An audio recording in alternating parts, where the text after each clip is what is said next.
খেয়েছিলাম। হ্যাঁ, এই মুড়ি তরকারি খেয়েছি দুপুরবেলা।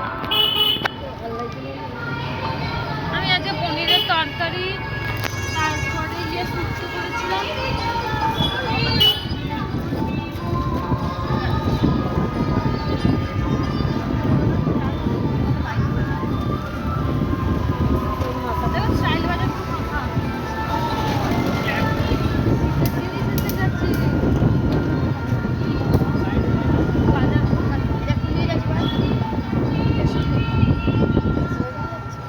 এছাড়া একটা ঠাকুর করবে তো খুব সুন্দর।